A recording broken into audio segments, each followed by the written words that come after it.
दोस्तों, आज की ये कहानी एक 28 साल के लड़के के बारे में है।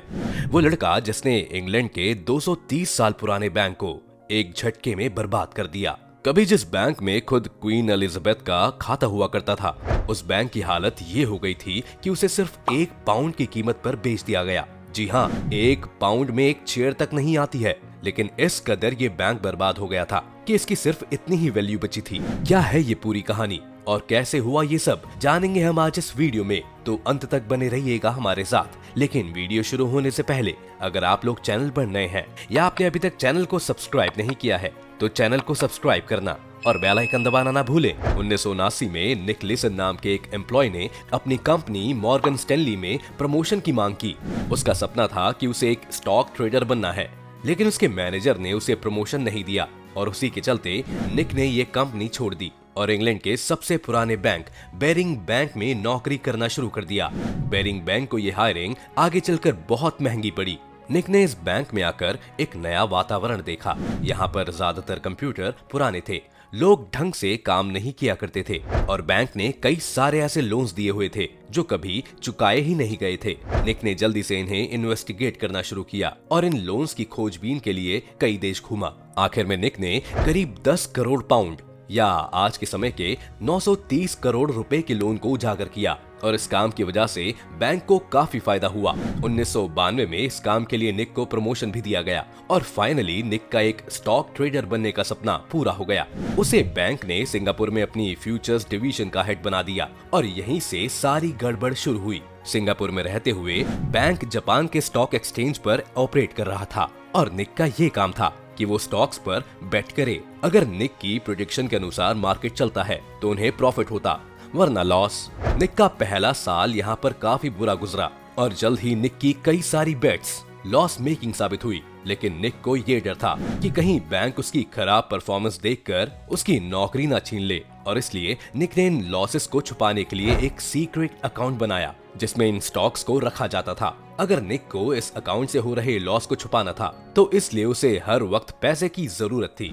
इसलिए उसने बैंक से झूठ बोलना शुरू किया। वो नए क्लाइंट्स के लिए ज्यादा फंड्स चाहता था क्योंकि अब लॉसेस सामने नहीं आ रहे थे, तो बैंक को भी ये फंड्स देने में कोई प्रॉब्लम नहीं थी और किसी ने भी एक बार निक से इस क्लेम को चेक नहीं किया। निक का आइडिया ये था कि जब इस अकाउंट में पड़े स्टॉक्स प्रॉफिटेबल हो जाएंगे तो वो इन्हें फिर बाहर ले आएगा, जिससे बैंक को कभी पता नहीं चलेगा कि उन्हें कभी कोई लॉस हुआ था। निक ने एक इंटरव्यू में ये माना कि उसे ऐसा करने में 2 दिन बाद तक डर लगता रहा कि वो पकड़ा जाएगा, लेकिन जब कुछ नहीं हुआ तो उसकी हिम्मत और बढ़ गई। 1992 तक निक ने बैंक का करीब 40 लाख पाउंड का लॉस करवा दिया था, लेकिन ये सभी कुछ छुपा हुआ था और बैंक के हिसाब से निक उसके लिए सिर्फ प्रॉफिट्स जनरेट कर रहा था। मजेदार बात ये रही कि जुलाई 1993 में निक का प्लान काम कर गया और ये सभी लॉसेस कवर हो गए। लेकिन अब निक को ये आदत लग चुकी थी और बुरी आदतें जल्दी नहीं छूटती हैं। जहां निक को इसके बाद थोड़ा संभल कर ट्रेडिंग करनी चाहिए थी ताकि दोबारा वो ऐसी सिचुएशन में ना फंसे,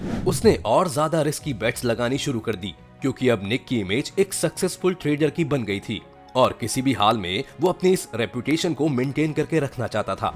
इसके बाद बेरिंग बैंक में रॉन बेकर की एंट्री होती है, जिसे बैंक ने ऑपरेशंस को संभालने के लिए हायर किया था।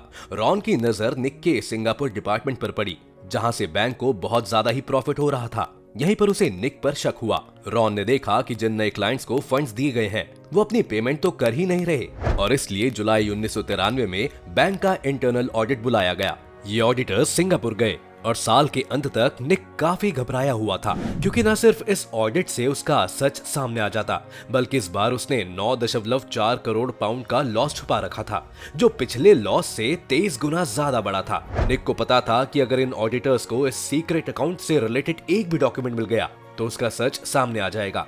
लेकिन बेरिंग बैंक के साथ परेशानी ये थी कि वहां के लोग काम को बहुत हल्के में लेते थे। इस वजह से इन ऑडिटर्स ने उस सीक्रेट अकाउंट से रिलेटेड किसी भी डॉक्यूमेंट को चेक नहीं किया और निक पकड़े जाने से बच गए। सितंबर 1994 तक ये लॉस बढ़कर 16 करोड़ पाउंड का हो चुका था और अब निक को अपने खुद के कुछ पर्सनल स्टॉक्स बैंक को डिस्काउंटेड प्राइस पर बेचने पड़े ताकि ये लगता रहे कि बैंक प्रॉफिट कमा रहा है। दूसरी तरफ बैंक लगातार निक को क्लाइंट्स के लिए फंड दे रहा था कभी कभी तो निक एक दिन में 10 लाख से लेकर 50 लाख पाउंड तक की डिमांड कर देता था। और क्योंकि बैंक को लग रहा था कि निक उन्हें प्रॉफिट बनाकर दे रहा है, तो बैंक इन सभी फंड्स को बिना किसी चेकिंग के अप्रूव करता रहा। अपनी सक्सेस के कारण अब निक ऑलमोस्ट एक सेलिब्रिटी बन चुका था और उसे बैंक ने दिसंबर 1994 की ट्रेडर्स मीटिंग में सबके सामने बैंक के पोस्टर बॉय के रूप में पेश किया। क्योंकि रिकॉर्ड्स के हिसाब से निक ने उस साल बैंक को 2.8 करोड़ पाउंड कमा कर दिए थे। लेकिन इस मीटिंग में कई और ट्रेडर्स को ये मैथ गड़बड़ लगा और उन्होंने बैंक के एग्जीक्यूटिव्स को भी ये बात बताई,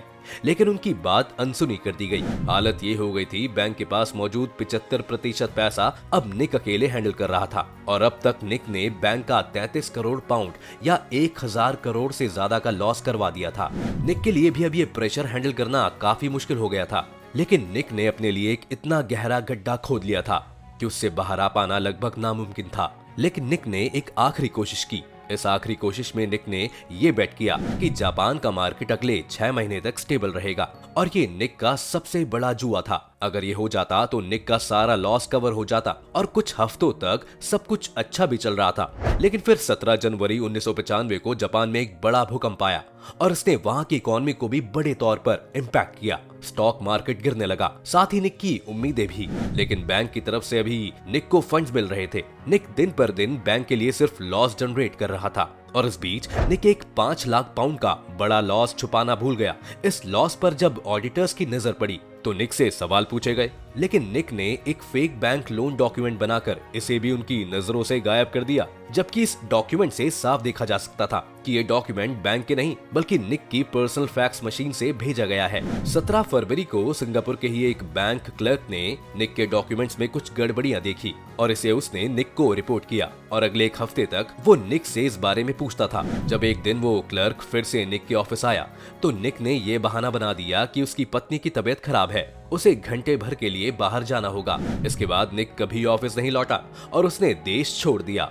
निक के गायब होने पर बैंक ने निक का वो सीक्रेट अकाउंट डिस्कवर किया जिसमें अब लॉस बढ़कर 83 करोड़ पाउंड या कहें कि 7.7 हजार करोड़ रुपए से ज्यादा हो गया था।